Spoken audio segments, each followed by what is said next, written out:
Nothing's gonna happen to Trump. Here's the crazy thing. It might just work out. Trump might work out. Yeah, I said it. Trump might work out. I mean, think about it this way. Bush was so bad, he gave us Obama. Chris Rock just dropped a truth bomb disguised as a joke. Trump might actually work out? Wait a second, did we just get the most backhanded compliment in presidential history? Bush was so bad, he gave us Obama. So by that logic, Trump's chaos might just be the universe's way of hitting Control+Alt+Delete on America. Is this all a cosmic setup for some political glow-up we can't even see coming? Or is Chris Rock just trolling all of us with prophecy disguised as punchlines? Because if Trump works out, it's probably like working out with a grenade. Sure, it's explosive, but you're definitely not coming out of it with a beach body. And trust me, Chris doesn't stop there. What he says next, it's the kind of roast that makes Secret Service agents nervous. Because you think a lot of parents would, encourage their children's kind of high aspirations. Yes. But like you told your mom, When I was a kid, before I wanted to be a comedian, my dream was to be the president of the United States. It's the only real job I ever wanted. Okay?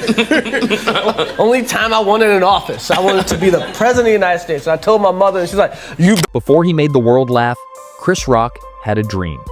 Not to be a comedian, not to be in Hollywood. Nope, he wanted to be president of the United States. Let that sink in. A young Chris Rock in the Oval Office? That's not Saturday Night Live. That's a Netflix series waiting to happen. And when he told his mom, her reaction wasn't exactly, "Yes, we can." It was more like, "Boy, sit down."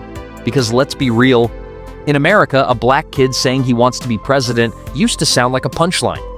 Now, it's a TED Talk. But this wasn't just a dream. It was a glimpse into a timeline where the White House had better jokes and fewer indictments. And just when you think he's being inspirational, Chris flips the script.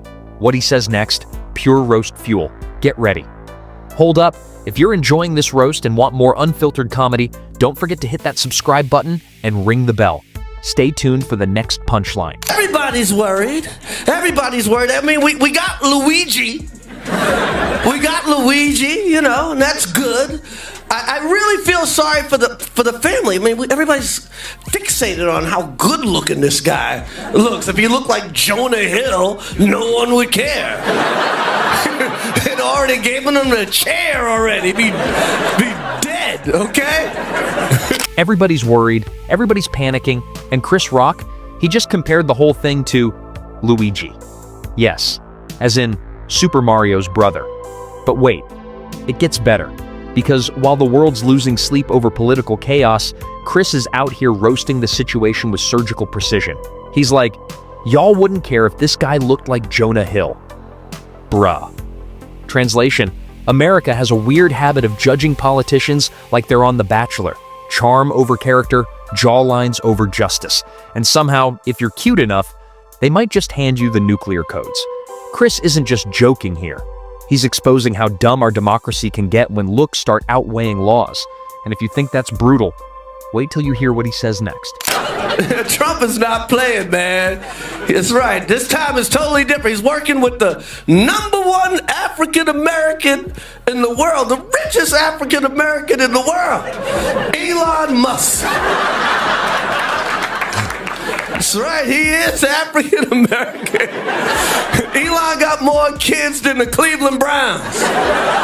Chris Rock just said something so wild, you'd think he was doing stand-up in a fever dream. Trump's not playing, man. Okay, standard warning. But then, he drops the twist. He's working with the #1 African American in the world, Elon Musk. Wait, what? Did Chris just give Elon Musk an honorary race card? And just when your brain's trying to process that, Chris slaps the punchline. Elon's got more kids than the Cleveland Browns. Dead. This isn't just comedy. It's social commentary wrapped in chaos. Chris is basically saying, Trump's teaming up with infinite chaos energy. And y'all better buckle up, because this next election might as well be a Marvel multiverse plot. And the deeper you go into Chris's roast, the more you realize, he's not just trying to make you laugh, he's trying to warn you. He a war hero that got captured. I don't want to vote for nobody that got captured. I want to vote for that got away.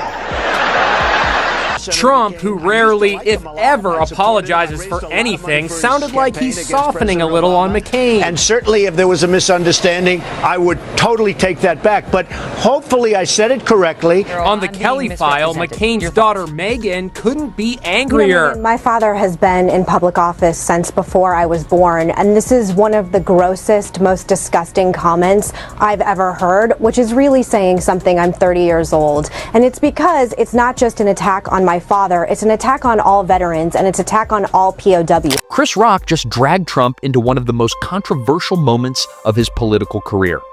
And brace yourself, because this roast isn't just savage, it's surgical.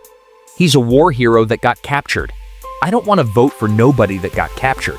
I want to vote for the guy that got away. What even is this logic? Chris didn't even have to punchline it. Trump wrote the joke himself. And yeah, that comment about John McCain? That wasn't just a slip-up, it was a slap in the face to every veteran who's ever worn a uniform. Even Trump kind of backtracked on it. If there was a misunderstanding, I'd totally take it back. Totally? Bro, that's not an apology. That's damage control, wrapped in ego. McCain's daughter Meghan, she went full scorched earth. She called it disgusting, gross, and an attack on every veteran in America. Chris didn't even need to exaggerate this one.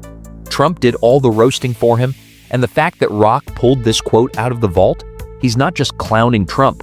He's reminding us that sometimes the most dangerous thing a politician can say is exactly what they actually mean. The cast of The Apprentice is running the world. Trump, the daughter, Omarosa, they run the world, man. Yo, man, this crazy. Chris Rock didn't just roast Trump, he roasted his entire reality show cabinet. The cast of The Apprentice is running the world. Let that sink in. Trump, Ivanka, Omarosa. This isn't a government, it's a reboot of a reality show no one asked for. Like, who needs Congress when you've got castmates? Rock's not joking when he says, "Yo man, this is crazy." Because somehow we went from celebrity boardroom to the Situation Room, and America? We're the audience stuck watching season 5 of Oops, we elected the wrong guy again. And just wait, Chris is only warming up. That's exactly what happened. We got rid of bullies, a real bully showed up, and nobody knew how to handle it. Chris Rock just dropped a brutal truth. We got rid of bullies, and a real bully showed up. Think about it. America spent decades preaching zero tolerance, no bullying in schools, no toxic bosses, and then we gave the ultimate bully the biggest mic on earth. No one knew how to handle it. Because this time, the bully didn't want your lunch money. He wanted the nuclear codes.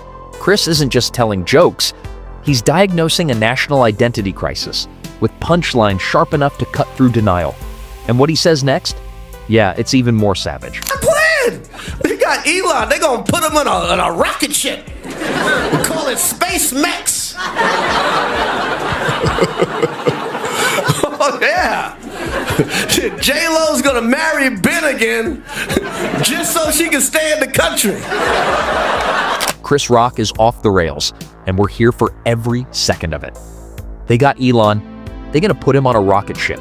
Call it Space Mech. Wait, Space Mech? Are we launching billionaires like Pokemon now? But he's not done. J-Lo's gonna marry Ben again, just to stay in the country. Bruh, that's not just a joke, that's a roast, a prophecy, and a TMZ headline all in one. Only Chris Rock could connect Elon Musk, interstellar deportation, and Benifer in the same sentence. And somehow make it feel like the State of the Union. This isn't comedy, it's chaos theory, delivered with a mic and a smirk. Ready for the next explosion? Because it's coming. Can I help you? Calm down, man. I missed the last category. Did you win?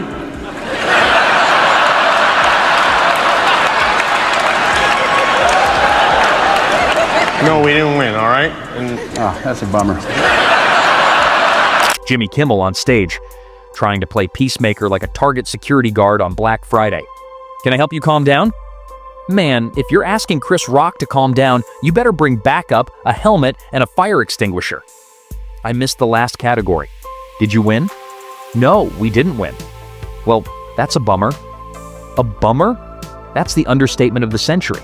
Chris is one bad mood away from turning this stage into a roast battleground. And Jimmy? He's just trying not to get hit with friendly fire, but trust me, when Rock's in the room, the jokes don't stop. They detonate. Let's move to the next clip before someone throws a punchline that lands like a left hook. Thank you very much. Okay, but before we even get started, let's hey, the elephant in the room. President Trump's in the hospital from COVID, and I just want to say my heart goes out to COVID. Chris Rock walks on stage, and within seconds, he grabs the mic and goes, "Let's address the elephant in the room." You know it's about to get spicy when Chris starts with that line. Trump's in the hospital with COVID, and Rock doesn't waste time. He aims right for the jugular with a velvet glove. My heart goes out to COVID. Wait, what? Did he just flip the sympathy? Chris Rock just sent thoughts and prayers to the virus. That's not a joke, that's a drive-by with a mic drop. And just like that, he sets the tone. Raw, unfiltered, and absolutely lethal. If you're tired of the lies, the chaos, and the comedy writing itself, hit that subscribe button like it's Trump's ego, big, loud, and begging for attention. Because this is just the beginning. Join the rebellion. Stay loud, stay sharp, and I'll see you in the next roast.